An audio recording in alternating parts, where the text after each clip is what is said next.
ఎలా అయితేనేమి దేవుడి దయ వల్ల క్షేమంగా వెళ్ళి క్షేమంగా వచ్చామండి. అక్కడక్కడ కొంచెం టెన్షన్ పడ్డాము. అంటే కొంచెం ఒక్కొక్కసారి లేటుగా స్టార్ట్ అయింది, లేటుగా తీసుకెళ్ళింది, ఒక్కొక్క దగ్గరేమో వెహికల్ బ్రేక్ డౌన్ అయింది, అలా అయింది. కానీ సేఫ్గా వెళ్ళి సేఫ్గా వచ్చామండి. హాయ్ అండి, అందరూ ఎలా ఉన్నారు? Welcome back to my channel. Morning వచ్చేసరికి 7 అయిందండి.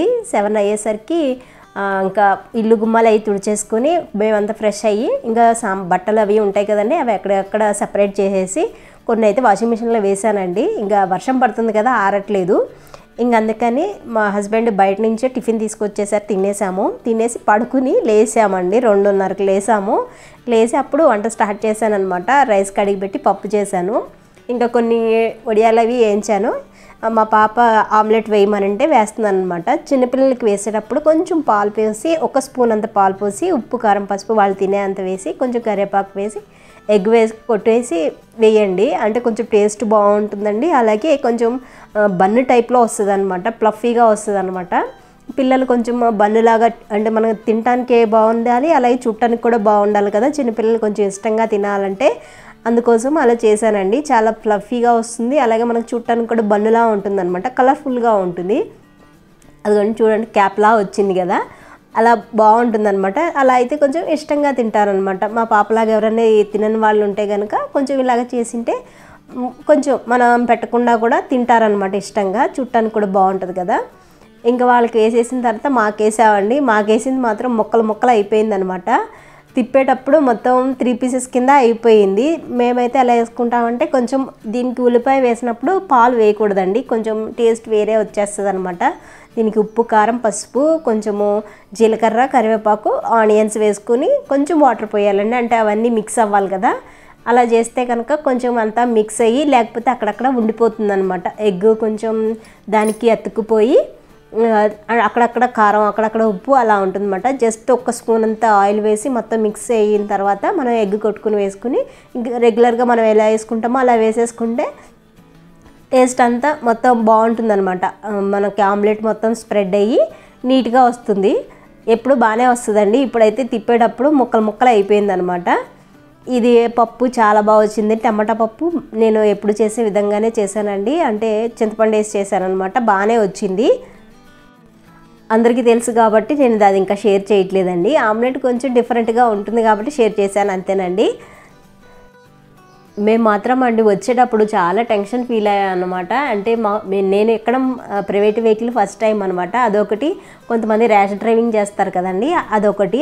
2 గురించి భయపడి చాలా టెన్షన్ పడ్డాను.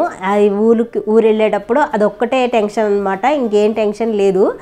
ఇంకా క్షేమంగా వెళ్ళి క్షేమంగా వచ్చామని చెప్పాను కదండి. అంటే కొంచెం పెరుగు తీసుకుని వెళ్ళాము, క్షేమంగా వెళ్ళి క్షేమంగా వస్తే అలా తీసుకుని వెళ్తే మనం ఏ టెన్షన్ లేకుండా వస్తామని చెప్పాను కదా, అలాగే జరిగిందనమాట. ఇదిగోండి మా పాప హ్యాపీగా తింటుందనమాట. మనం కూడా పెట్టక్కర్లేదు. ఒక్కొక్కసారి అయితే తనకి ఇష్టం లేకపోతే ఇష్టం లేని పప్పు అస్సలే తినదనమాట. ఇలా ఆమ్లెట్ కానీ ఏమైనా అప్పడాలు అవన్నీ వేసిస్తే మాత్రం తనంతటి తనే తింటుంది. అది కూడా ఇష్టంగా తింటుందనమాట. ఇంకా స్నాక్స్ కోసము కొన్ని మొన్న వరలక్ష్మి వ్రతానికి శనగలు ఇస్తారు కదండి పేరంటానికి, అవి కొన్ని ఉండిపోయినాయి అనమాట. ఒక కప్పుడంతా ఉన్నాయండి.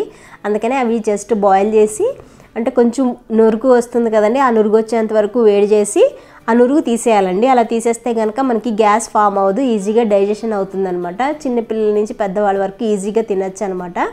అలా అవేమో పోపు వేసానండి, అది ఈజీయే కాబట్టి అది చూపించట్లేదు.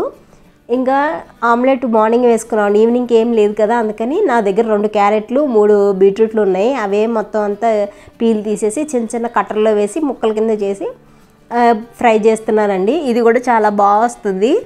జస్ట్ పోపులలో వెల్లుల్లిపాయ జీలకర్ర ఆవాలు మినపప్పు వేసేసి కరివేపాకు ఎండుమిరపకాయలు వేసేసి ఇది కట్ చేసుకుంది కదండి, అది వేసేసుకోవాలన్నమాట.